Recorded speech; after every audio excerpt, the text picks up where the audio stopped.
ಇವತ್ತು ನಾವು ಸಮಾಜ ವಿಜ್ಞಾನ ಪಾಠದಲ್ಲಿ ಮೊದಲನೇ ಅಧ್ಯಾಯದ ಬಗ್ಗೆ ತಿಳ್ಕೊಳ್ತಾ ಹೋಗೋಣ.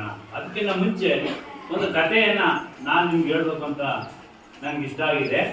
ನೀವೆಲ್ಲ ಆ ಕಥೆಯನ್ನ ಕೇಳಿ ಆಮೇಲೆ ನಿಮ್ಗೆ ಏನು ಅನ್ನಿಸ್ತು ಅನ್ನೋದನ್ನ ನನಗೆ ಹೇಳ್ಬೇಕಾಗ್ತದೆ. ಆ ಕಥೆ ಏನಪ್ಪ ಅಂತಂದ್ರೆ, ಇವತ್ತು ನಮ್ಮ ಕರ್ನಾಟಕದಲ್ಲಿ ಮೊದಲ ರಾಜವಂಶ ಯಾವುದು? ನಮ್ಮ ಕರ್ನಾಟಕವನ್ನ ನಮ್ಮ ಕರ್ನಾಟಕವನ್ನ ಆಳಿದ ಮೊದಲ ರಾಜವಂಶ ಯಾವುದು? ಕದಂಬರು.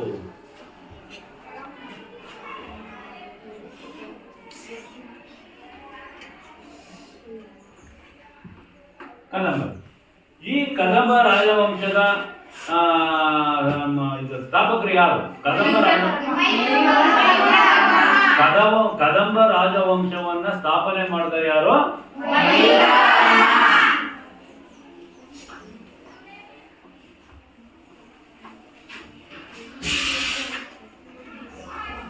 ಮಯೂರವರ್ಮ. ಈ ಮಯೂರವರ್ಮ ಇವನೊಬ್ಬ ರಾಜ, ಕದಂಬ ರಾಜವಂಶವನ್ನು ಸ್ಥಾಪನೆ ಮಾಡಿದ. ಇದನ್ನ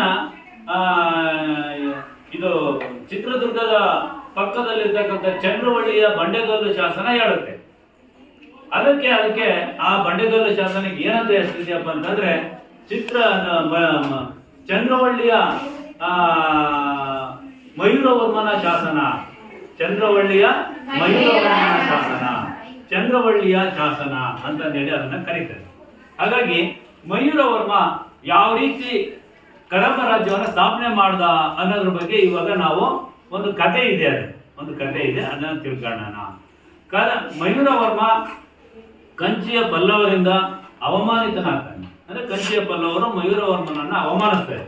ಆ ಅವಮಾನವನ್ನು ತಡೆಯಲಾರದೆ ಸ್ವಾಭಿಮಾನಿಯಾಗಿರ್ತಕ್ಕಂಥ ಮಯೂರವರ್ಮ ಸಾಗುತ್ತಾ ಸಾಗುತ್ತಾ ಸಾಗುತ್ತಾ ಬಹುದೂರದವರೆಗೆ ಬರ್ತಾನೆ. ಆ ಸಾಗುತ್ತಾ ಬರುವಂತ ಅವನ ದಾರಿಯಲ್ಲಿ ಕಾಡು, ಬೆಟ್ಟ, ಗುಡ್ಡಗಳಿಂದ ಅಲಂಕೃತಗೊಂಡಿರ್ತಕ್ಕಂಥ ಒಂದು ಸ್ಥಳ ಸಿಗುತ್ತೆ. ಅದೇ ಚಂದ್ರವಳ್ಳಿ ಸ್ಥಳ. ಆ ಚಂದ್ರವಳ್ಳಿ ಹತ್ರ ಬಂದು ಆ ಚಂದ್ರವಳ್ಳಿಯ ಕಾಡಿನ ಮಧ್ಯದಲ್ಲಿ ಉಳ್ಕೊಂತಾನೆ.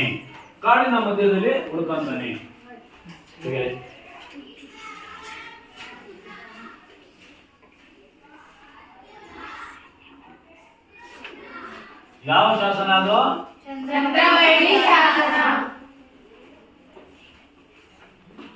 ಇದು ಬಂಡೆ ಶಾಸನ. ಶಾಸನಗಳಲ್ಲಿ ಹಲವಾರು ಇದಾವೆ. ಬಂಡೆ ಶಾಸನ, ಸ್ತಂಭ ಶಾಸನ, ಮತ್ತೆ ಈ ಕೋಟೆ ಪತ್ತಲಗಳ ಮೇಲೆ ಕೂಡ ಶಾಸನ ಬರೀತಾರೆ. ಆಮೇಲೆ ಮಣ್ಣಿನ ಅಡಿಗೆ ಮೇಲೆ ಬರೀತಾರೆ. ಮತ್ತೆ ಇದು ಎಲುಬುಗಳ ಮೇಲೆ ಬರೀತಾರೆ. ಈ ರೀತಿಯ ಹಲವಾರು ಶಾಸನಗಳಿದ್ದಾವೆ. ಅದರಲ್ಲಿ ಇದು ಚಂದ್ರವಳ್ಳಿಯ ಬಂಡೆ ಶಾಸನ. ಈ ಬಂಡೆ ಶಾಸನ ಮಯೂರವರ್ಮನ ಒಂದು ಬಗ್ಗೆ ನಮಗೆ ತಿಳಿಸ್ತಾ ಹೋಗುತ್ತೆ. ಮಯೂರವರ್ಮ ಬಂದು ಎಲ್ಲಿ ಉಳ್ಕೊಂಡ? ಚಂದ್ರವಳ್ಳಿ ಹತ್ರ ಇರ್ತಕ್ಕಂಥ ಕಾಡು ಮೇಡು ಬೆಟ್ಟಗಳಿಂದ ಅಲಂಕೃತವಾಗಿರ್ತಕ್ಕಂಥ ಪ್ರದೇಶದಲ್ಲಿ ಅವನು ಉಳ್ಕೊಂಡು ಒಂದು ಸ್ವಲ್ಪ ದಿವಸಕ್ಕೆ ಅವನು ಏನ್ ಮಾಡ್ತಾನೆ, ಅಲ್ಲಿ ಒಂದು ಕೆರೆ ಇರುತ್ತೆ. ಆ ಕೆರೆಯನ್ನ ಮತ್ತಷ್ಟು ಬಲಪಡಿಸ್ತಾನೆ. ಅದನ್ನ ಇವತ್ತು ಚಂದ್ರವಳ್ಳಿ ಕೆರೆ ಅಂತ ಕರೀತಾರೆ. ಎಂತ ಕೆರೆ? ಆ ಕೆರೆಯನ್ನ ಬಲಪಡಿಸಿದ್ದಾದ್ಮೇಲೆ ಅವನೇನ್ ಮಾಡ್ತಾನೆ, ಅಲ್ಲೇ ಸುತ್ತಮುತ್ತ ಇದ್ದಂತ ಬುಡಕಟ್ಟಿನ ಜನರನ್ನೆಲ್ಲ ಸೇರಿಸಿ, ಒಗ್ಗೂಡಿಸಿ, ಓಲೈಸಿ ಅವರಿಗೆ ತರಬೇತಿಯನ್ನ ಕೊಟ್ಟು ಅವರನ್ನ ಶಿಸ್ತಿನ ಸಿಪಾಯಿಗಳನ್ನಾಗಿ ಮಾಡಿ ಒಂದು ಸೈನ್ಯವನ್ನೇ ಕಟ್ತಾನೆ.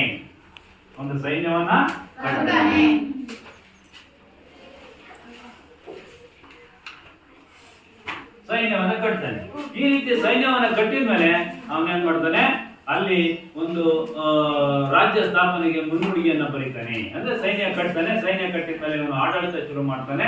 ಅಲ್ಲಿ ಆಳ್ವಿಕೆಯನ್ನ ಮಾಡ್ತಾ ಹೋಗ್ತಾನೆ. ಹೀಗೆ ಮಯೂರವರ್ಮ ಅಲ್ಲಿ ಸೈನ್ಯ ಕಟ್ಟೋದ್ರ ಮುಖಾಂತರ ಏನ್ ಮಾಡ್ತಾನೆ, ರಾಜ್ಯವನ್ನ ಸ್ಥಾಪನೆ, ಕದಂಬ ರಾಜ್ಯವನ್ನ ಅವನು ಏನ್ ಮಾಡ್ತಾನೆ, ಸ್ಥಾಪನೆ ಮಾಡ್ತಾನೆ. ಇದಾದ್ಮೇಲೆ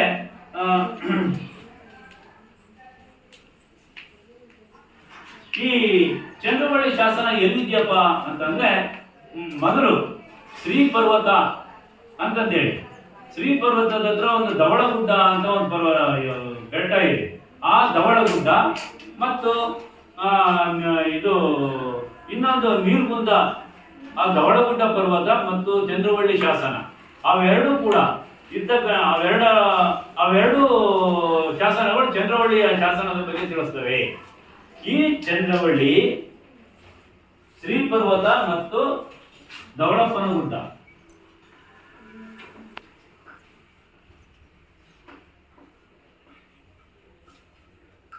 ಶ್ರೀ ಪರ್ವತದ ಧವಳಪ್ಪನ ಗುಡ್ಡ.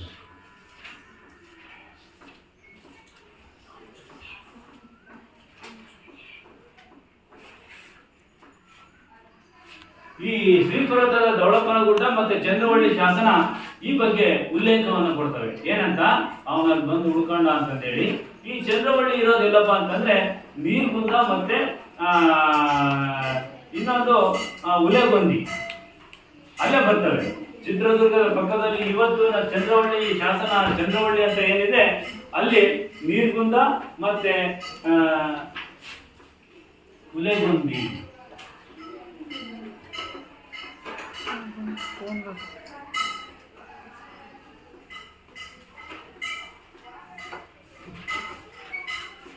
ಅಂತಂದೇಳಿ ಎರಡು ಊರು ಬರ್ತವೆ. ಆ ಎರಡು ಊರುಗಳ ಮಧ್ಯದಲ್ಲಿ ಇರುವುದೇ ಚಂದ್ರವಳ್ಳಿ. ಇಂಥ ಒಂದು ಚಂದ್ರವಳ್ಳಿ ಹತ್ರ ಅವನೇನ್ ಮಾಡ್ತಾನೆ,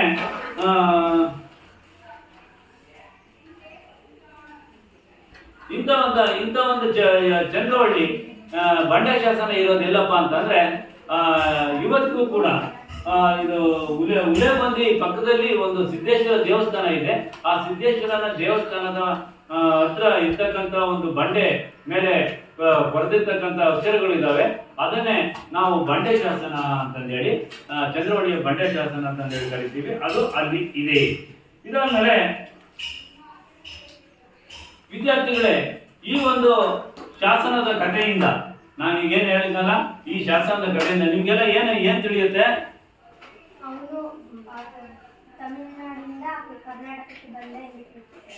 ಬಂದ, ಮತ್ತೆ ಅಲ್ಲಿ ಉಳ್ಕೊಂಡ, ಕದಂಬ ಸಾಮ್ರಾಜ್ಯ ಕಟ್ಟ, ಇದನ್ನೆಲ್ಲ ಹೇಳೋರು ಯಾರು? ಹಾಗಾದ್ರೆ ಬಂಡೆ ಶಾಸನದಿಂದ ಏನ್ ತಿಳಿಯುತ್ತೆ ನಮ್ಗೆ? ಇತಿಹಾಸದ ಬಗ್ಗೆ ತಿಳಿಯುತ್ತೆ. ಮಯೂರವರ್ಮ ಇದ್ದ, ಸಾಮ್ರಾಜ್ಯ ಕಟ್ತಾ, ಇಲ್ಲಿ ಉಳ್ಕೊಂಡಿದ್ದ, ಸೈನ್ಯ ಕಟ್ತಾ, ಇದೆಲ್ಲ ಇವತ್ತು ನಡೀತಾ ಇದೆಯಾ? ಇದೆಲ್ಲ ಯಾವಾಗ ನಡೆದಿರೋದು? ಹಿಂದೆ ಯಾವಾಗ ನಡೆದಿರೋದು, ಈಗ ನಡೆದಿಲ್ಲ. ಅದ್ರ ಬಗ್ಗೆ ಹೇಳೋದು ಯಾರು? ಇತಿಹಾಸ. ಹಾಗಾದ್ರೆ ಶಾಸನಗಳಿಂದ ನಮ್ಗೆ ಏನ್ ತಿಳಿಯುತ್ತೆ? ಇತಿಹಾಸ. ಬರೀ ಶಾಸನಗಳಿಂದ ಅಷ್ಟೇ ತಿಳಿಯಲ್ಲ, ಇದನ್ನ ನಾವು ಆಧಾರಗಳು ಅಂತಂದೇಳಿ ಕರಿಬಹುದು. ಈ ರೀತಿ ಇತಿಹಾಸವನ್ನ ತಿಳಿಸುವಂತ ಆಧಾರಗಳು ಯಾವ್ಯಾವ ಇದಾವಪ್ಪ ಅಂತಂದ್ರೆ, ಶಾಸನಗಳಿದ್ದಾವೆ, ಮತ್ತೆ ಕೋಟೆ ಕೊತ್ತಲಗಳಿದ್ದಾವೆ, ದೇವಾಲಯಗಳಿದ್ದಾವೆ, ಅರಮನೆಗಳಿದ್ದಾವೆ, ಮತ್ತೆ ಆಗಿನ ಕಾಲದಲ್ಲಿ ಮನುಷ್ಯ ಬಾಳಿ ಬದುಕೋದಕ್ಕೆ ಬಳಸ್ಕೊಂಡಿದ್ದಂತ ವಸ್ತುಗಳು ಏನು ಇಲ್ಲಿ ಬಿಟ್ಟೋಗಿದ್ದಾನಲ್ಲ ಅವುಗಳಿದ್ದಾವೆ.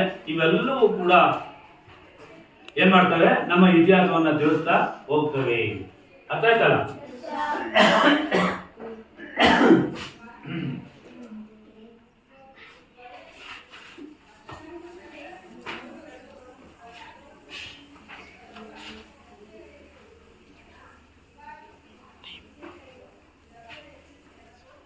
ಹಾಗಾದ್ರೆ ಇವತ್ತು ಆಧಾರಗಳ ಬಗ್ಗೆ ತಿಳಿಯೋಣ. ಇತಿಹಾಸ ಗತಿಸಿ ಹೋದ ಸಂಗತಿಗಳನ್ನ ಕ್ರಮಬದ್ಧವಾಗಿ ತಿಳಿಸುತ್ತೆ. ಏನ್ ಮಾಡುತ್ತೆ? ಏನನ್ನ? ಇತಿಹಾಸ ಏನ್ ತಿಳಿಸುತ್ತೆ ಕ್ರಮಬದ್ಧವಾಗಿ?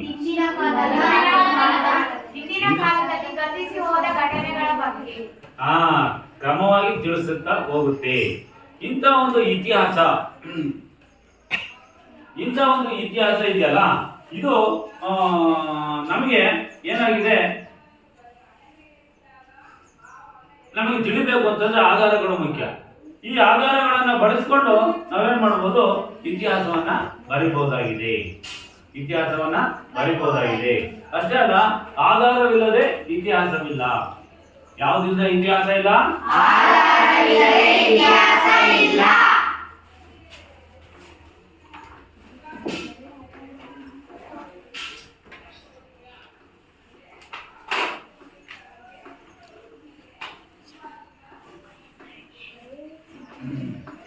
ಈ ಆಧಾರವಿಲ್ಲದೆ ಇತಿಹಾಸವಿಲ್ಲ ಅಂತಕ್ಕಂಥದ್ದು ಇತಿಹಾಸದ ಒಂದು ತಾತ್ವಿಕ ನೆಲೆಯಾಗಿದೆ, ತಾತ್ವಿಕವಾಗಿರ್ತಕ್ಕಂಥ ನೆಲೆ ಆಗಿದೆ. ಈಗ ಇತಿಹಾಸಕಾರ ಒಬ್ಬ ನ್ಯಾಯವಾದಿ ಇದ್ದಂತೆ. ಆಧಾರವಿಲ್ಲದೆ ಇತಿಹಾಸವಿಲ್ಲ ಅಂತಕ್ಕಂಥದ್ದು ಇತಿಹಾಸದ ಒಂದು ತಾತ್ವಿಕ ನೆಲೆ.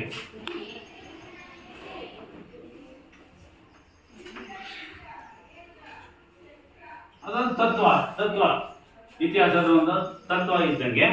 ಈ ಆಧಾರವಿಲ್ಲದೆ ಇತಿಹಾಸವಿಲ್ಲ. ಹಾಗಾದ್ರೆ ಇವತ್ತು ನಾವು ನಮ್ಮ ಇತಿಹಾಸಕಾರರನ್ನ ನ್ಯಾಯವಾದಿಗೆ ಹೋಲಿಸ್ಬೋದು. ಹಂಗೆ ಹೇಗೆ ನೀವೆಲ್ಲ ಕೇಳ್ಬೋದು. ನನ್ನ ಇತಿಹಾಸಕಾರ ಒಬ್ಬ ನ್ಯಾಯವಾದಿ ಇದ್ದಂತೆ. ಹೇಗಪ್ಪ ಅಂತಂದ್ರೆ ಹೇಳ್ತೀರಾ ನೀವು ಯಾರಾದ್ರೂ? ಇತಿಹಾಸಕಾರ ಒಬ್ಬ ನ್ಯಾಯವಾದಿ ಇದ್ದಂತೆ.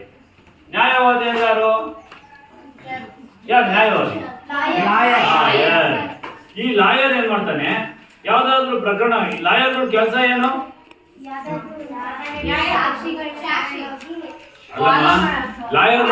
ಲಾಯರ್ಗಳ ಕೆಲಸ ಏನು? ಕೋರ್ಟ್ನಲ್ಲಿ ವಾದ ಮಾಡೋದು. ಯಾವ್ದ್ರ ಬಗ್ಗೆ ವಾದ ಮಾಡ್ತಾರೆ? ಕೇಸ್ಗಳ ಬಗ್ಗೆ. ಈಗ ನಾವು ನೀವು ಏನಾದ್ರು ಕೇಸ್ಗಳು ತಗೊಂಡೋಗಿ ಕೊಟ್ರೆ ಅದನ್ನ ಅವರು ವಾದ ಮಾಡ್ತಾರೆ. ಹಾಗಾದ್ರೆ ವಾದ ಮಾಡೋದಕ್ಕಿಂತ ಮುಂಚೆ ಅವ್ರು ಏನ್ ಮಾಡ್ಬೇಕು? ಸಾಕ್ಷಿ ಪುರಾವೆಗಳನ್ನ ಸಂಗ್ರಹಿಸಬೇಕು ಅಲ್ವಾ? ಹಾಗೆ ನ್ಯಾಯವಾದಿ ಡೈರೆಕ್ಟ್ ಹೋಗಿ ಕೋರ್ಟ್ನ ವಾದ ಮಾಡಕ್ ಗೊತ್ತಾಯ್ತಾ? ಇಲ್ಲ. ರಾತ್ರಿ ಮನೆಯಲ್ಲಿ ಕೂತ್ಕೊಂಡು ಅಥವಾ ಊರಲ್ಲಿ ಕೂತ್ಕೊಂಡು ಸಾಕ್ಷಿ ಪುರಾವೆಗಳನ್ನ ಸಂಗ್ರಹಿಸಬೇಕಾಗ್ತದೆ.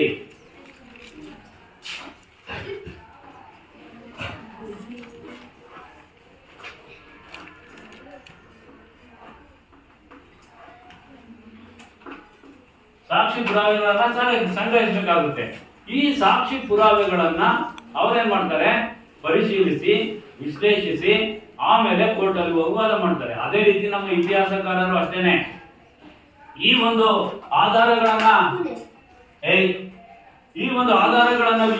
ತಗೊಂಡು ಸಂಗ್ರಹಿಸಿಕೊಂಡು ಆ ಆಧಾರಗಳನ್ನ ಪರಿಶೀಲಿಸಿ ವಿಶ್ಲೇಷಿಸಿ ಆಮೇಲೆ ಅವನೇನ್ ಮಾಡ್ತಾನೆ? ಇತಿಹಾಸವನ್ನ ಬರಿಬೇಕು.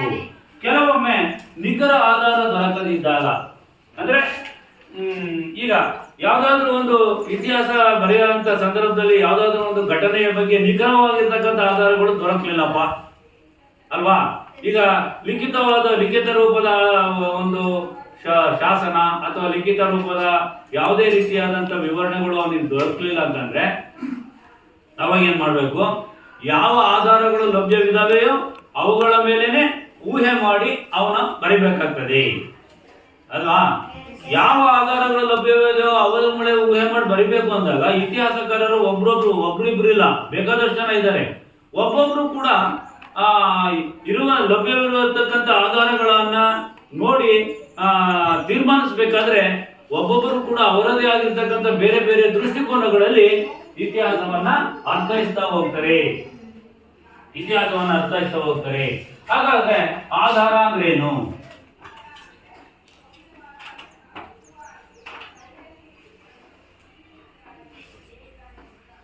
ಆಧಾರ ಅಂದ್ರೆ ಏನು? ಆಧಾರ ಅಂದ್ರೆ ಏನಪ್ಪಾ ಅಂತಂದ್ರೆ ಇತಿಹಾಸವನ್ನ ಬರೆಯಲು ಅಥವಾ ರಚಿಸಲು ಇರುವ ಮೂಲ ಸಾಮಗ್ರಿಗಳನ್ನೇ ಆಧಾರ ಅಂತ ಕರಿತೀವಿ. ಇತಿಹಾಸವನ್ನ ರಚಿಸಲು ಇರುವ ಮೂಲ ಸಾಮಗ್ರಿಗಳನ್ನ ನಾವು ಆಧಾರಗಳು ಅಂತ ಹೇಳಿ ಕರಿತೀವಿ. ಈಗ ಪ್ರಾಚೀನ ಕಾಲದಿಂದಲೂ ಕೂಡ ಮನುಷ್ಯರು ತಮ್ಮ ಜೀವನವನ್ನ ಕಟ್ಟಿಕೊಳ್ಳಲು ಅನೇಕ ವಿಧದ ಅನುಕೂಲಗಳನ್ನ ಮಾಡ್ಕೊಂಡಿದ್ರು.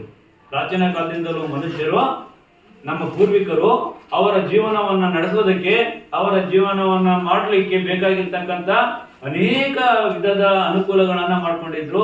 ಸಮಾಜದಲ್ಲಿ ಮನುಷ್ಯ ಮಾಡ್ಕೊಂಡಿದ್ದಂತ ಇಂಥ ಅನುಕೂಲಗಳಿಗೆ ಹಲವು ವಸ್ತುಗಳನ್ನ ಬಳಸ್ಕೊಂಡ್ರು ಜೀವನ ಮಾಡೋದಕ್ಕೆ. ಆ ವಸ್ತುಗಳನ್ನ ಅವರು ಬಳಸ್ಕೊಂಡು ಬಿಟ್ಟೋಗಿದಾರೋ ಏನೋ ತಗೊಂಡೋಗಿದಾರೋ? ಇಲ್ಲೇ ಬಿಟ್ಟೋಗಿದ್ದಾರೆ. ನಾವು ಅಷ್ಟೇ, ನಾವು ಜೀವನ ಮಾಡ್ತೀವಿ, ಕೊನೆಗೊಂದಿನ ಹೋಗ್ಬೇಕಾದ್ರೆ ನಾವೇನ್ ಬಳಸ್ಕೊಂಡಿದ್ದಂತ ಸಾಮಾನುಗಳಿಗೂ ಅವನ್ನೆಲ್ಲ ಇಲ್ಲೇ ಬಿಟ್ಟು ಹೋಗ್ತೀವಿ. ಆ ರೀತಿ ಬಿಟ್ಟು ಹೋಗಿರ್ತಕ್ಕಂಥ ವಸ್ತುಗಳಿದಾವಲ್ಲ, ಅವುಗಳನ್ನ ಇತಿಹಾಸಕಾರರು ಆಕಾರಗಳು ಅಂತಂದು ಹೇಳಿ ಪರಿಗಣಿಸ್ತಾರೆ. ಏನಂತ ಪರಿಗಣಿಸ್ತವೆ? ಆಕಾರಗಳು ಅಥವಾ ಆಧಾರಗಳು ಅಂತಂದು ಹೇಳಿ ಪರಿಗಣಿಸ್ತಾರೆ. ಆಯ್ತು, ಹಾಗಾದ್ರೆ ಅಂತ ವಸ್ತುಗಳು ಯಾವ್ಯಾವು?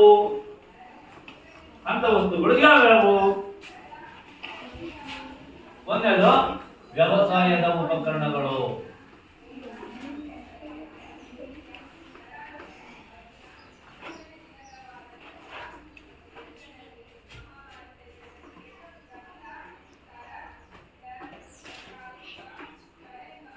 ಶಾಸನಗಳು, ನಾಣ್ಯಗಳು,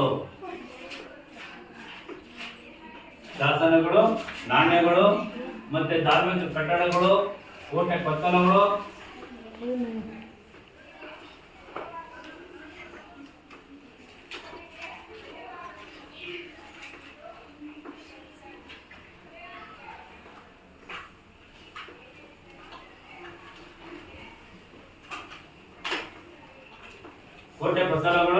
ಅದೇ ರೀತಿ ಆಯುಧಗಳು, ಇನ್ನು ಮುಂತಾದವುಗಳನ್ನ ನಾವು ಈ ರೀತಿಯ ಒಂದು ಆಧಾರಗಳಾಗಿ ಹೇಳ್ಬೋದಾಗಿದೆ. ಇಂಥ ವಸ್ತುಗಳನ್ನ ಅವನು ಇಲ್ಲಿ ಬಿಟ್ಟು ಹೋಗಿದ್ದಾನೆ. ಹಾಗೆಯೇ ಲಿಖಿತ ಸ್ವರೂಪದ ದಾಖಲೆಗಳು ಕೂಡ ಇಲ್ಲಿ ಅವನು ಬಿಟ್ಟು ಹೋಗಿದ್ದಾನೆ. ಅವಾಗೆಲ್ಲ ಮಾಡಿಬಿಟ್ಟು ಹೋಗಿರೋದು. ಆ ಲಿಖಿತ ಸ್ವರೂಪದ ದಾಖಲೆಗಳಿಂದ ಅಂದಿನ ಕಾಲದಲ್ಲಿ ಪ್ರಚಲಿತವಿದ್ದ ಐತಿಹಾಸಿಕ ಸಂಗತಿಗಳನ್ನ ನಾವು ತಿಳಿಬಹುದಾಗಿದೆ. ಇಷ್ಟೆಲ್ಲ ಆದ್ಮೇಲೆ ಇನ್ನೇನಪ್ಪಾ ಅಂತಂದ್ರೆ ಇತಿಹಾಸ ಅಂದ್ರೆ ಏನು ಅನ್ನೋದು, ಆಧಾರಗಳು ಅಂದ್ರೆ ಏನು ಅಂತ ತಿಳ್ಕೊಂಡ್ವಿ, ಇತಿಹಾಸ ಅಂದ್ರೆ ಏನು ಅನ್ನೋದನ್ನ ನಾವು ತಿಳ್ಕೊಂಡ್ವಿ. ಈಗ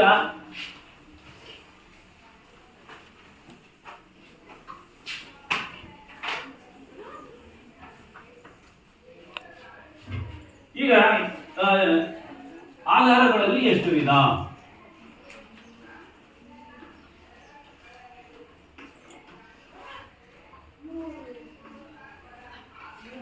ಆಧಾರಗಳಲ್ಲಿ ಎಷ್ಟು ವಿಧ? ಎರಡು ವಿಧ.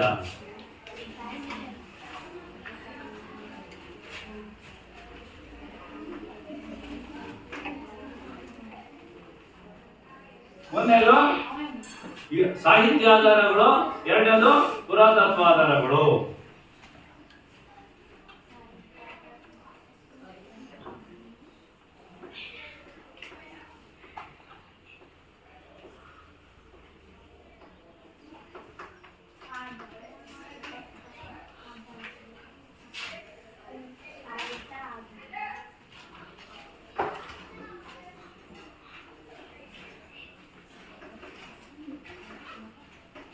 ಸಾಹಿತ್ಯ ಆಧಾರಗಳು, ಪುರಾತತ್ವ ಆಧಾರಗಳು. ಸಾಹಿತ್ಯ ಆಧಾರದಲ್ಲಿ ಮತ್ತೆ ಎರಡು ವಿಧ. ಎಷ್ಟು ವಿಧ? ಲಿಖಿತ ಸಾಹಿತ್ಯ, ಮೌಖಿಕ ಸಾಹಿತ್ಯ.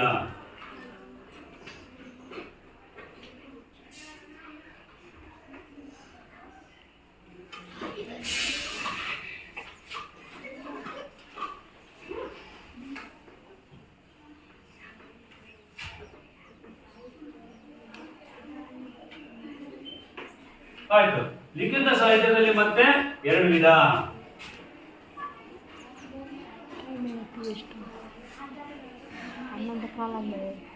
ಕಾಣಿಸುತ್ತಾ?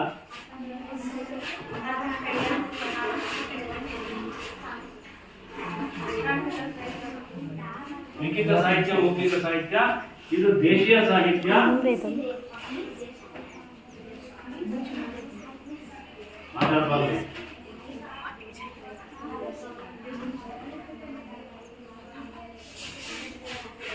ವಿದೇಶಿ ಸಾಹಿತ್ಯ.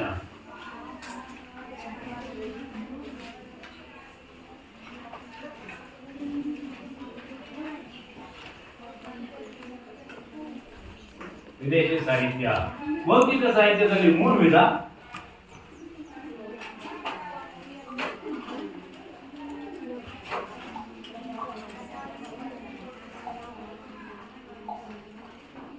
ಲಾವಣಿಗಳು, ಜಾನಪದ ಕಥೆ,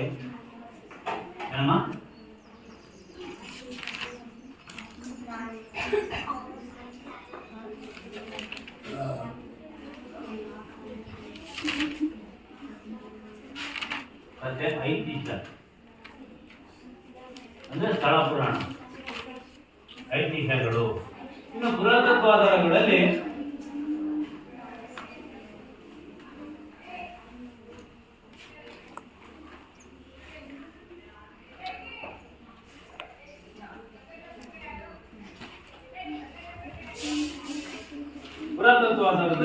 ಎಷ್ಟು ವಿಧ ಅಂತಂದ್ರೆ ಶಾಸನಗಳು, ನಾಣ್ಯಗಳು,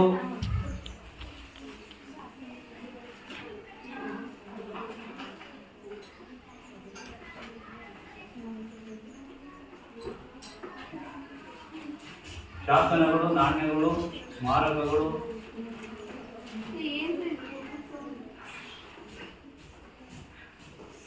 ಅದಾದ್ಮೇಲೆ ಇತರ ಅವಶೇಷಗಳು.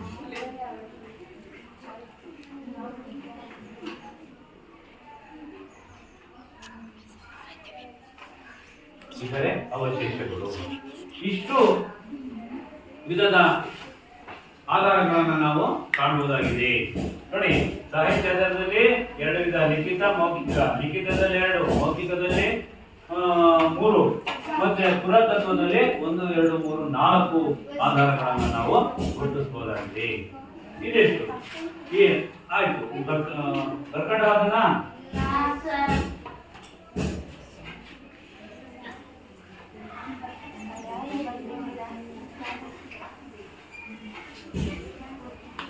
ಟೈಮ್ ಸರಿ ಆಯ್ತು.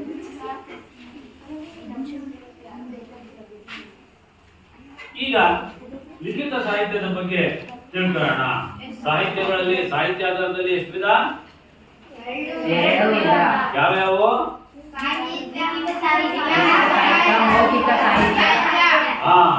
ಮೌಖಿಕ ಸಾಹಿತ್ಯ, ಲಿಖಿತ ಸಾಹಿತ್ಯ. ಸಾಹಿತ್ಯ ಆಧಾರಗಳು ಅಂತಂದ್ರೆ ಏನಿಲ್ಲ, ಸಾಹಿತ್ಯ ಯಾವಾಗ ಸಾಹಿತ್ಯವನ್ನ ರಚನೆ ಮಾಡಿದ್ರು ಆವಾಗ ಆ ಸಂದರ್ಭದಲ್ಲಿ ಇದ್ದಂತ ಐತಿಹಾಸಿಕ ಸಂಗತಿಗಳನ್ನ ತಿಳಿಸುವಂತ ಶಾಸನವೇ ಸಾಹಿತ್ಯ ಆಧಾರಗಳು.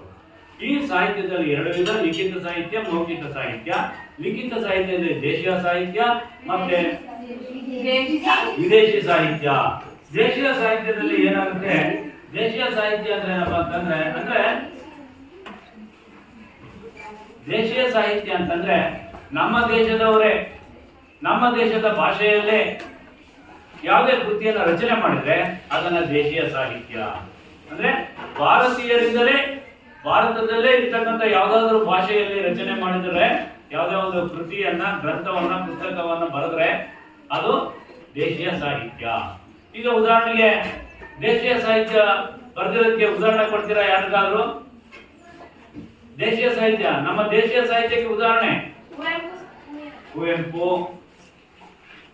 ಕುವೆಂಪುರವರ ವಿಕ್ರಮಾರ್ಜುನ ವಿಜಯ. ಕುವೆಂಪುರವರು ಬರೆದಿದ್ದು ಯಾವುದು?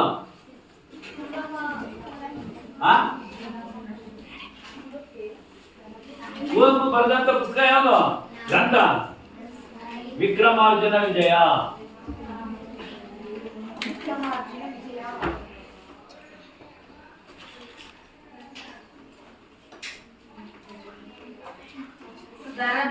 ಇದು ಯಾವ ಭಾಷೆಯಲ್ಲಿದೆ? ಕನ್ನಡ ಭಾಷೆಯಲ್ಲಿದೆ. ಅದೇ ರೀತಿ ನಮ್ಮ ದೇಶದಲ್ಲಿ ಎಷ್ಟು ಭಾಷೆಗಳಿದ್ದಾವೆ? ನಮ್ಮ ದೇಶದಲ್ಲಿ ಎಷ್ಟು ಭಾಷೆ ಇದ್ದಾವೆ? ಬಹಳ ಭಾಷೆಗಳಿದ್ದಾವೆ. ಯಾವ್ಯಾವ ಇದ್ದಾವೆ? ಒಬ್ರು ಹೇಳಿ. ಹೇಳ, ಯಾರು ಹೇಳ್ತಿದ್ದಾನೆ ಇಲ್ಲಿ? ಹೇಳ ಹೇಳ. ಹಿಂದಿ, ತೆಲುಗು, ಇಂಗ್ಲಿಷು, ತಮಿಳು, ಉರ್ದು, ಲಾವಣ್ಯ, ಕನ್ನಡ ಮುಂತಾದ ಭಾಷೆಗಳಿದ್ದಾವೆ ಅಲ್ವಾ? ಒರಿಸ್ಸಾದಲ್ಲಿ ಒರಿಯಾ ಭಾಷೆ ಇದೆ, ಮಹಾರಾಷ್ಟ್ರದಲ್ಲಿ ಮರಾಠಿ ಇದೆ, ಆಂಧ್ರ ಪ್ರದೇಶದಲ್ಲಿ ತೆಲುಗು ಇದೆ, ತಮಿಳುನಾಡಲ್ಲಿ ತಮಿಳು ಇದೆ, ಕೇರಳದಲ್ಲಿ ಮಲಯಾಳಂ ಇದೆ. ಹೀಗೆ ಹಲವಾರು ಭಾಷೆಗಳಿದ್ದಾವೆ. ಇಂಥ ಭಾಷೆಗಳಲ್ಲಿ ಭಾರತೀಯರೇ ಪುಸ್ತಕ ಯಾವುದಾದ್ರೂ ಒಂದು ಸಾಹಿತ್ಯವನ್ನ ಬರೆದ್ರೆ, ಕೃತಿಯನ್ನ ಬರೆದ್ರೆ ಅದನ್ನ ದೇಶೀಯ ಸಾಹಿತ್ಯ ಅಂತ ಹೇಳಿ ಕರಿತೀವಿ. ಅದಕ್ಕೆ ಒಂದು ಉದಾಹರಣೆ ಅಂತಂದ್ರೆ ನೀವು ತಾನೇ ಹೇಳಿದ್ರಲ್ಲ, ಈಗ ತಾನೇನ, ಅದು ಕುವೆಂಪು ಅವರ ವಿಕ್ರಮಾರ್ಜುನ ವಿಜಯ. ಅದೇ ರೀತಿ ನೆಕ್ಸ್ಟ್ ಇನ್ಯಾವುದಪ್ಪ ಹೇಳ್ಬೋದು ಅಂತಂದ್ರೆ ಕೌಟಿಲ್ಯನ ಅರ್ಥಶಾಸ್ತ್ರ. ಕೌಟಿಲ್ಯನ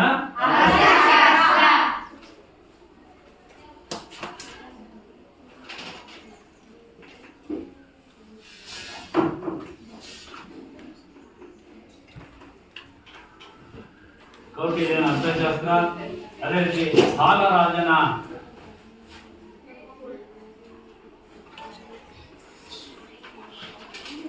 ಗಾತ ಸಪ್ತ ಶತಿ. ಅದೇ ರೀತಿ ಕಲ್ಲಣ್ಣನ ರಾಜತರಂಗಿಣಿ.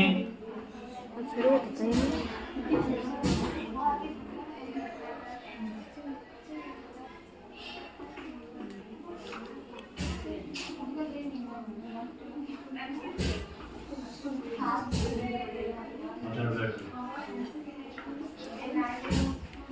ರಾಜತರಂಗಿಣಿ, ಬಾಣಭಟ್ಟನ ಹರ್ಷಚರಿತೆ,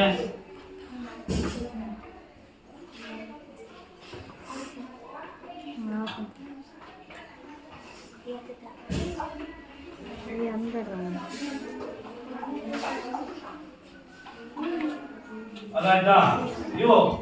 ಇವೆಲ್ಲವೂ ಕೂಡ ದೇಶೀಯ ಭಾಷೆಗೆ ದೇಶೀಯ ಸಾಹಿತ್ಯಕ್ಕೆ ಉದಾಹರಣೆ. ಕುವೆಂಪುರವರ ವಿಕ್ರಮಾದಿತ್ಯ, ಕೌಟಿಲ್ಯನ ಅರ್ಥಶಾಸ್ತ್ರ, ಹಾಲರಾಜನ ಗಾತ ಸಪ್ತಶತಿ, ಕಲ್ಲಣ್ಣನ ರಾಜತರಂಗಿಣಿ, ಬಾಣಭಟ್ಟನ ಹರ್ಷಚರಿತೆ ಇವು ದೇಶೀಯ ಸಾಹಿತ್ಯಕ್ಕೆ ಉದಾಹರಣೆ. ಅರ್ಥ ಆಯ್ತಲ್ಲ. ಇವುಗಳಿಂದ ನಮ್ಗೆ ಏನ್ ತಿಳಿದು ಬರುತ್ತೆ ಅಂತಂದ್ರೆ ಐತಿಹಾಸಿಕ ಅಂಶಗಳು ತಿಳಿದು ಬರ್ತವೆ. ಆ ಕಾಲದಲ್ಲಿ ಆ ಕೃತಿಗಳು ರಚನೆ ಆಗಲ್ಲ, ಆ ಕಾಲದ ಐತಿಹಾಸಿಕ ಅಂಶಗಳು ನಮಗೆ ತಿಳಿದು ಬರ್ತವೆ. ಇವು ದೇಶೀಯ ಸಾಹಿತ್ಯಕ್ಕೆ ಉದಾಹರಣೆ.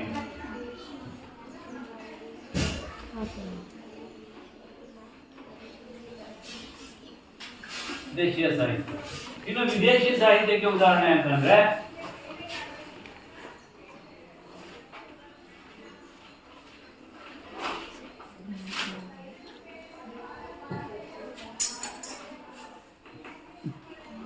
ಯಾರು ಇದನ್ನ ಯಾರು ಓದ್ತೀರಾ? ಈಗೆದ್ದು ಇಲ್ಲಿ ಬರ್ದಿರೋದು ಯಾರು ಓದ್ತೀರಾ?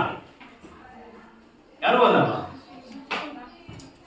ಇಲ್ಲಿ ಗಂಡ ಮಕ್ಕಳಲ್ಲಿ ಇಲ್ಲಿ ಬರ್ದಿರೋದು ಯಾರು ಓದ್ತೀರಾ? ಗೆದ್ದು ಎದ್ದಳು ಬರಲ್ಲ. ಪುಣ್ಯಾವನಲ್ಲ. ಯಾರು ಓದ್ತೀರಾ? ಓದಮ್ಮ. ಓದ್ಬೇಕು, ಬರಲ್ಲ ಅನ್ನೋಂಗಿಲ್ಲ. ಕೌಟಿಲ್ಯ ಅರ್ಥಶಾಸ್ತ್ರ, ಹಾಲರಾಜನ ಗ್ರಂಥದಲ್ಲಿ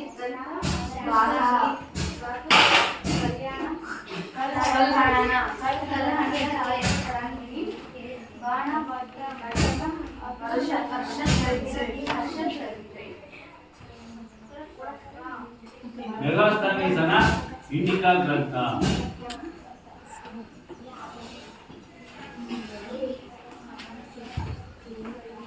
ಮೆಗಾಸ್ಥಾನೀಸನ ಇಂಡಿಕಾ ಗ್ರಂಥ. ಅದೇ ರೀತಿ ಪಾಂಡ್ಯನ ಗೋಕೋಕಿ,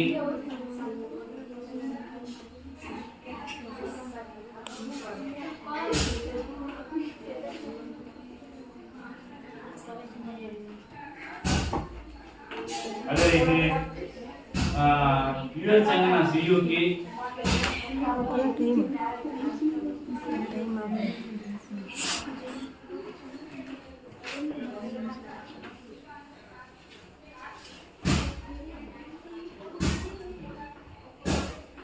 ಸಿಯುಕಿ.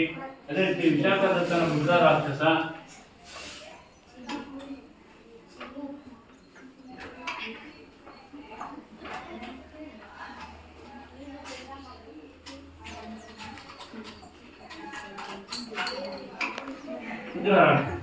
ಇವು ಇವಿದಾವಲ್ಲ, ಇವು ವಿದೇಶಿ ಸಾಹಿತ್ಯಕ್ಕೆ ಉದಾಹರಣೆ. ಕಾವ್ಯ ಓದಮ್ಮ ಎದ್ದು. ಮೆಗಾಸ್ಥಾನೀಸ್ ಇಂಡಿಕಾ ಗ್ರಂಥ, ಪಾಲಿಯಾನ್ನ ಗೋಕೋಕಿ, ಯುಎನ್ ಕ್ಯಾನ್ನ ಸಿಯುಕಿ, ವಿಶಾಖದತ್ತನ ಮುದ್ರ ರಾಕ್ಷಸ. ಇವೆಲ್ಲವೂ ನಮ್ಮ ಭಾರತೀಯ ಭಾಷೆನಲ್ಲಿ ಇಲ್ಲ.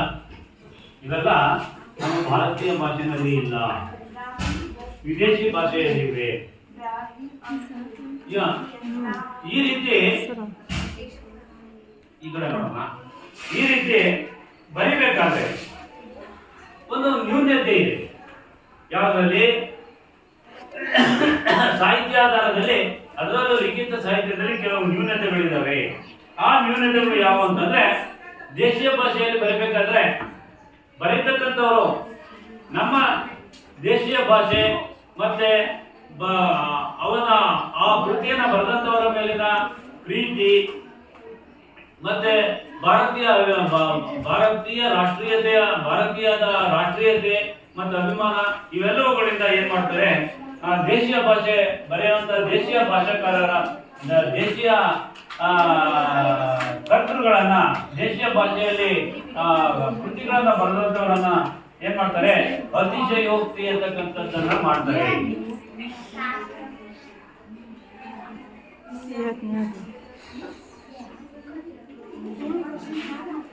ಮತ್ತೆ ಉತ್ಪ್ರೇಕ್ಷೆಯನ್ನು ವ್ಯಕ್ತಪಡಿಸ್ತಾರೆ.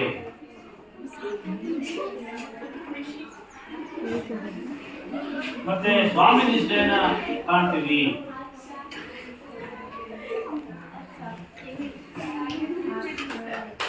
ನೋಡಿ, ಈಗ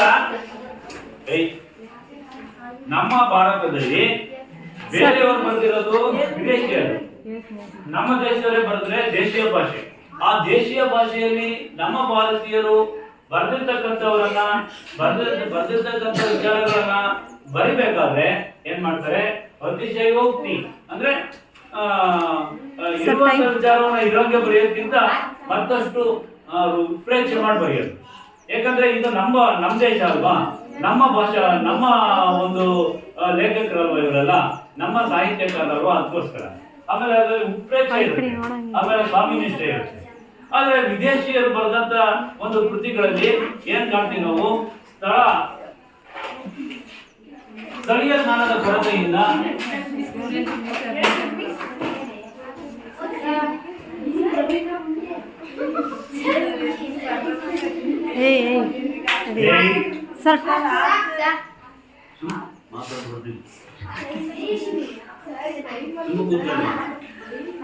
ಸ್ಥಳೀಯ ಜ್ಞಾನದ ಕೊರತೆಯಿಂದ ಏನ್ ಮಾಡ್ತಾರೆ, ಕೆಲವೊಂದು ತಪ್ಪು ಗ್ರಹಿಕೆ ಕೂಡ ವ್ಯಕ್ತ ಆಗ್ಬೋದು. ಆದ್ರೆ ಇತಿಹಾಸ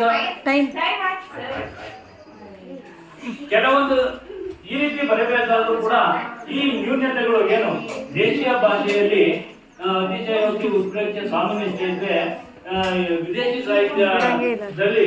ಸಾಹಿತ್ಯವನ್ನು ಬರೀಬೇಕಾದ್ರೆ ಸ್ಥಳೀಯ ಜ್ಞಾನದ ಕೊರತೆಯಿಂದ ಕೆಲವೊಂದು ತಪ್ಪು ಗ್ರಹಿಕೆಗಳು ಕೂಡ ಆಗ್ತವೆ.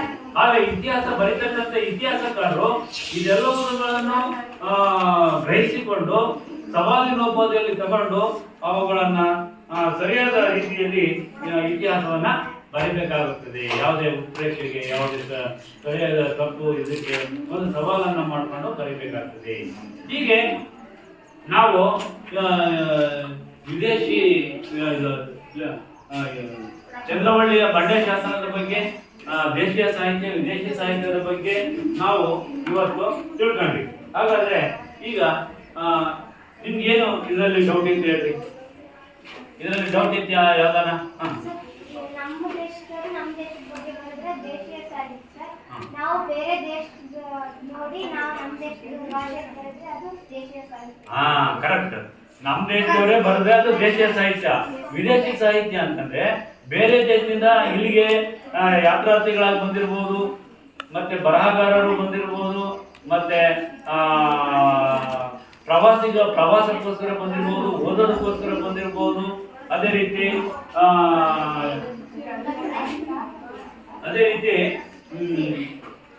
ವ್ಯಾಪಾರಿಗಳಾಗಿ ಬಂದಿರ್ಬೋದು, ರಾಯಭಾರಿಗಳಾಗಿ ಬಂದಿರ್ಬೋದು, ಅಧಿಕಾರಿಗಳಾಗಿ ಬಂದಿರ್ಬೋದು, ಮಿಷನರಿಗಳಾಗಿ ಬಂದಿರ್ಬೋದು. ಇವರೆಲ್ಲ ನಮ್ಮ ದೇಶಕ್ಕೆ ಬಂದಾಗ ಅವರು ನಮ್ಮ ದೇಶಕ್ಕೆ ಭೇಟಿ ಕೊಟ್ಟಂತ ಸಂದರ್ಭದಲ್ಲಿ ಇದ್ದಂತ ವಿಚಾರಗಳನ್ನ ಗ್ರಹಿಸಿ ಅವರಿಗಾದಂತ ಅನುಭವ ಮತ್ತೆ ನೆನಪುಗಳನ್ನ ಏನ್ ಮಾಡ್ತಾರೆ, ಇಲ್ಲಿ ಅವರ ಭಾಷೆಯಲ್ಲಿ ಬರೆದು ಬಿಟ್ಟೋಗಿದ್ರೆ ಅದಕ್ಕೆ ನಾವು ವಿದೇಶಿ ಸಾಹಿತ್ಯ ಅಂತ ಹೇಳಿ ಕರಿತೀವಿ ಅಲ್ವಾ. ವಿದೇಶಿಯರು ನಮ್ಮ ದೇಶಕ್ಕೆ ಬಂದಾಗ ಇಲ್ಲಿದ್ದಂತ ಕಂಡು ಕೇಳಿದಂತ ವಿಚಾರ, ನೋಡಿದಂತ ವಿಚಾರ, ಅನುಭವಗಳು ಅವ್ರಿಗೆ ಆಗ್ತಾವಲ್ಲ, ಅವುಗಳನ್ನ ಅವ್ರೇನ್ ಮಾಡ್ತಾರೆ, ಅವ್ರ ಭಾಷೆನಲ್ಲೇ ಇಲ್ಲಿ ಬರೆದು ಬಿಟ್ಟೋಗಿದ್ದಾರೆ. ಅದನ್ನ ವಿದೇಶಿ ಸಾಹಿತ್ಯ ಅಂತ ಕರಿತೀವಿ. ಇನ್ಯಾರಿಗೆ ಹೇಳ್ತೀರಾ? ಇನ್ಯಾರಿಗೆ ಡೌಟ್ ಇದೆ? ನಾವು ಬೇರೆ ದೇಶದ ಬಗ್ಗೆ ಬರೆದ್ರೇನು ಅದು ವಿದೇಶಿ ಸಾಹಿತ್ಯ.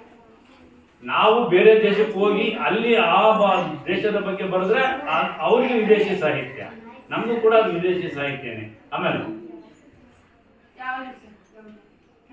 ಏನೋ ಡೌಟ್ ಇದೆಯೇನಪ್ಪ? No doubt. ಹೇಳಿಸ್ತೀನಿ ನಾನು, ಇವಾಗ ಕ್ವಶನ್ ಕೇಳಿದ್ ಗೊತ್ತಾಗ್ತೈತೆ. ಡೌಟ್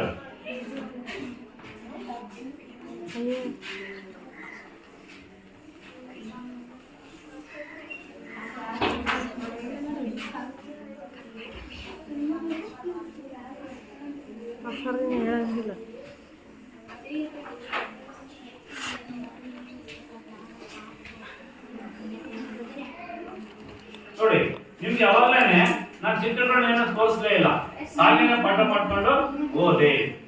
ಈಗ ನೋಡಿ, ಮೇಲಿರೋದು ಸ್ಮಾರಕಗಳು. ಸ್ಮಾರಕಗಳು ಅಂತಂದ್ರೆ ಕೋಟೆ ಕೊತ್ತಲುಗಳು, ದೇವಾಲಯಗಳನ್ನ ಸ್ಮಾರಕಗಳು ಅಂತ ಹೇಳಿ ಕರಿತೀವಿ. ನೋಡಿ, ಇದು ಸ್ಮಾರಕ, ಇವು ನಾಣ್ಯಗಳು, ಇವು ಇದು ಸ್ಮಾರಕ, ಇದು ನಾಣ್ಯಗಳು. ಇದು ಸ್ಮಾರಕಗಳು, ಇದು ನಾಣ್ಯಗಳು. ಹಿಂದಿನ ಕಾಲದ ದೇವಾಲಯಗಳು, ಕೋಟೆ ಕೊತ್ತಲಗಳನ್ನ ಸ್ಮಾರಕಗಳು ಅಂತ ಹೇಳಿ ಕರಿತೀವಿ. ಅದೇ ರೀತಿ ನೋಡಿ, ಇವರು ಇಲ್ಲಿದಾರಲ್ಲ, ಇವರು ಕೌಟಿಲ್ಯ.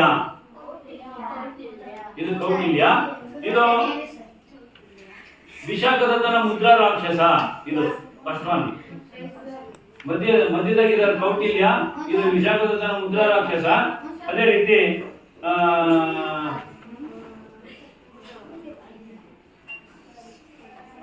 ಮತ್ತೆ ಇವರೆಲ್ಲರೂ ಇಲ್ಲಿದ್ದಾರೆ ನೋಡಿ, ಕೌಟಿಲ್ಯ, ವಿಶಾಖದತ್ತನ ಮುದ್ರಾ ರಾಕ್ಷಸ. ಕಾಣಿಸ್ತಾ ಇದ್ದಾರಾ? ಹೀಗೆ ಇದಾದ್ಮೇಲೆ ಇದೆಲ್ಲ ದೇಶೀಯ ಸಾಹಿತ್ಯಕಾರರು. ದೇಶೀಯ ಸಾಹಿತ್ಯಕಾರರು, ದೇಶೀಯ ನಮ್ಮ ದೇಶದವರು. ಇವರೆಲ್ಲ ವಿದೇಶಿಯರು. ಇವರು ವಿದೇಶಿಯರು. ಇಂಡಿಕಾಸ್ ಅಂತ ಇವರು ವಿದೇಶಿಯರು. ಮೆಗಾಸ್ತಾನಿಸನ ಇಂಡಿಕಾಸ್ ಅಂತ, ತಾಲಮಿಯ ಜಿಯೋಗ್ರಫಿ, ಪಾಯಿಯನ ಗೋಕೋಕಿ, ಯುಎಸ್ ಜಂಗನ ಸಿಯೋಕಿ, ಇದೆಲ್ಲ ಅರ್ಥ ಆಯ್ತಾ? ಇದಾದ್ಮೇಲೆ ಇದಿದೆ ಲಾವಣಿಗಳು, ಲಾವಣಿ ಹಾಡೋದು, ಮತ್ತೆ ದೇವಾಲಯಗಳು, ಸ್ಮಾರಕಗಳು, ದೇವಾಲಯಗಳು, ಸ್ಮಾರಕಗಳು ಇವು.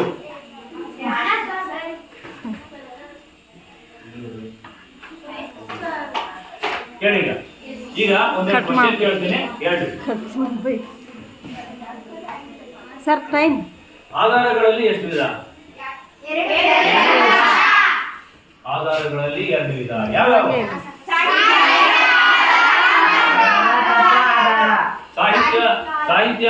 ಸಾಹಿತ್ಯ ಆಧಾರಗಳಲ್ಲಿ 2 ವಿಧ. ಅವ್ಯಾವು? ಆಮೇಲೆ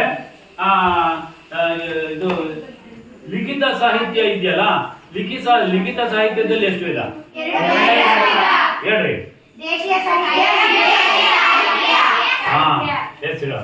ಆಯ್ತು. ಮೌಖಿಕ ಸಾಹಿತ್ಯದಲ್ಲಿ ಎಷ್ಟು ವಿಧ? ಯಾರು ಹೇಳ್ತೀರಾ? ಇಲ್ಲಿ ನಾನು ಹೇಳಿದ್ರು, ನಾನು ಕೇಳಿದ್ರೆ ಹೇಳ್ಬೇಕು. ಮೌಖಿಕ ಸಾಹಿತ್ಯದಲ್ಲಿ ಎಷ್ಟು ವಿಧ? ಮೌಖಿಕ ಸಾಹಿತ್ಯದಲ್ಲಿ ಎಷ್ಟು ವಿಧ?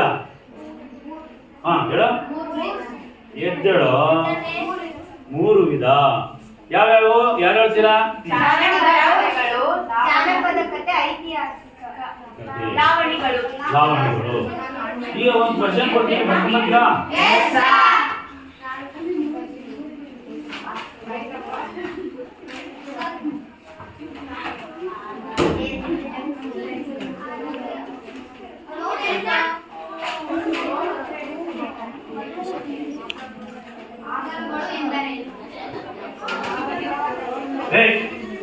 ಆಧಾರಗಳ ಬಗ್ಗೆ ಇರುವ ಚಾರ್ಟ್ ಅನ್ನ ಬರೆದುಕೊಂಡು ಬನ್ನಿ.